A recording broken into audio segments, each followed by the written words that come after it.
How we doing, YouTube? Steve here. It is April 14th, about 8:30 at night. I was gonna do a video earlier today, and it just didn't quite work out the way it was supposed to.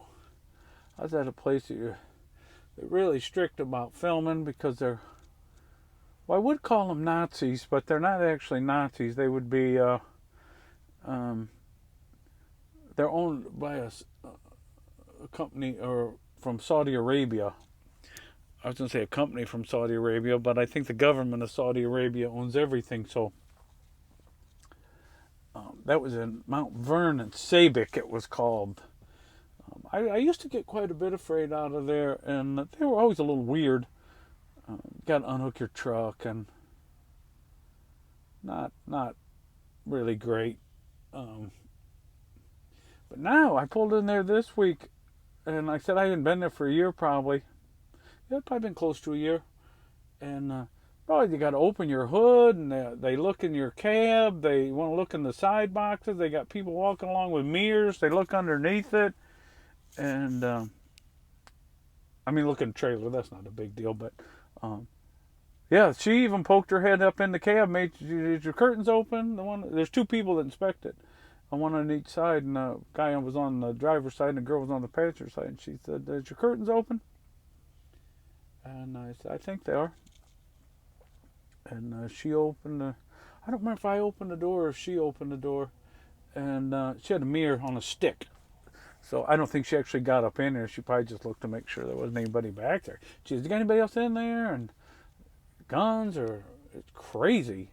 I said, what is this all about? Has there been an issue or something? And said, "We can't tell you." It was just weird. I didn't really care for that place all that much before, and now I like it even less. And just because of that, because the people at the warehouse where I get loaded at, the guy that was at the desk, he was different. I never seen him before, but the guy that loaded me has loaded me 50 times probably, maybe more than that. I said I used to go there a fair bit. I'd run them mowers down to Evansville and then bounce over there and pick one of them going back up to Chicagoland and then get another one out of the yard, which is what I did today actually. I didn't recognize him, but the boy that loaded me, like I said, he didn't know me by name, but when I said hello, how you been, he was like, you could see he was like, "I know this driver, I think." He's a nice fella. And then I bounced up here to I gotta go to Bay City, Michigan, and the truck just pulled in next to me, and I bet she thought the same thing I did when I found this big old monster parking spot. Well, I shouldn't say it's all that monster, but where I pulled in at had multiple spots, so I didn't have to back in or anything. It was an angle spot, and I don't know what town this is, but somewhere between Chicagoland, South Chicago, and Bay City, a little more than halfway. Howard City, I think, is the name of the town. And I'm on the north side of it, right off of 131.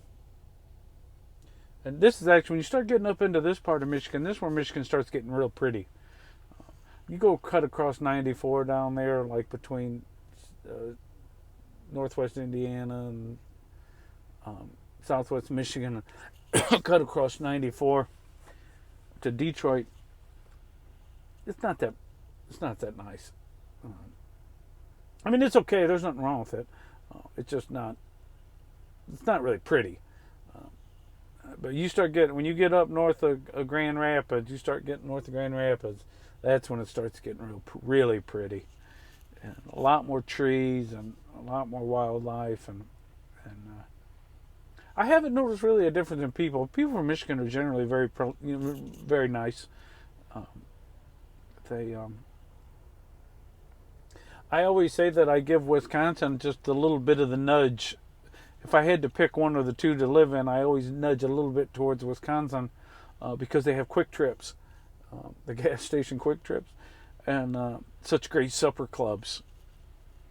But you get up in once you get, like I said, once you get past Grand Rapids and you start getting up in this northern part of Michigan, boy, it's as nice as anything the Creator ever made.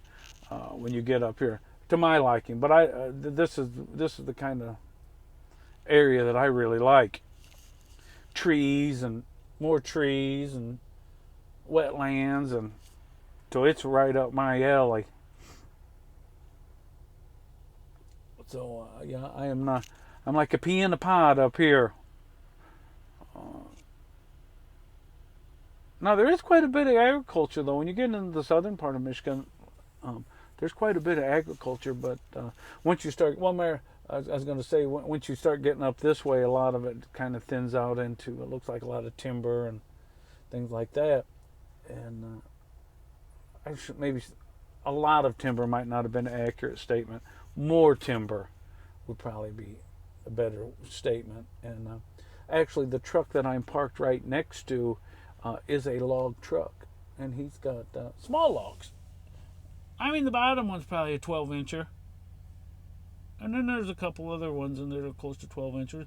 But most of them are small. 8 inches. I don't know if they use them for posts or what they do with that wood, but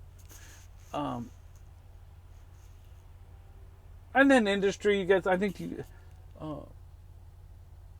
terms of the industry, I think I don't know what industry there is up here, to be honest with you. There is some. I just seen like a tanker go by, and there are quite a bit of tankers rolling on. So I don't know if they have oil or if that's chemical or what exactly they got doing. All with the multi-axle heavy trailers, you know. But anyway, yeah, I liked up here, and I stopped. Like I said, I stopped. It's 8 o'clock. I stopped, and because as you get later up here,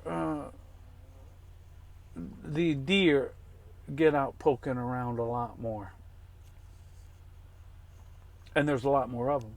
And they have a lot more cover before they're standing on the road. I almost hit a deer last night in Indiana, down in southern Indiana. She was, well, you don't know if it's a she or a he this time of year, but she was going across, a lot of times they go across the road really fast. She was going across very gingerly. Their hooves don't like that asphalt. It's like ice for them. And she was low battery. I think come up mess me up there a little bit. You couldn't see that, but I did.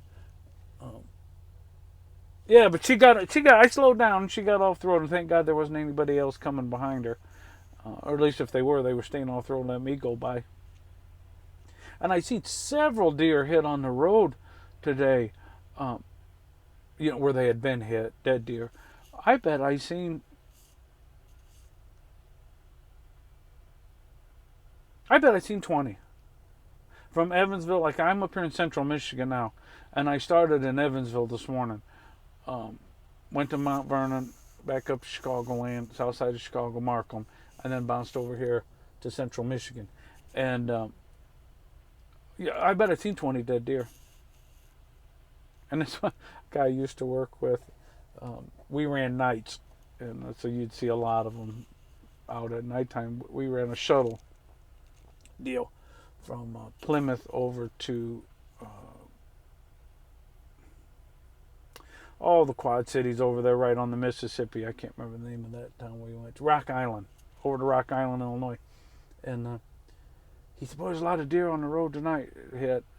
And he said, and they were all juicy. When the blood really scatters across the highway, because sometimes you don't see much blood, it just hits them and you see them off to the side, but every once in a while you see them and they splatter like crazy, and that's what he would say, it's really juicy. Oh, anyway, I just wanted to touch base. So we made that delivery down there at the mower shop. Got in. Heck, I was in and out of there, I think, before they opened. One of the boys came in early, and since he was there, he unloaded me.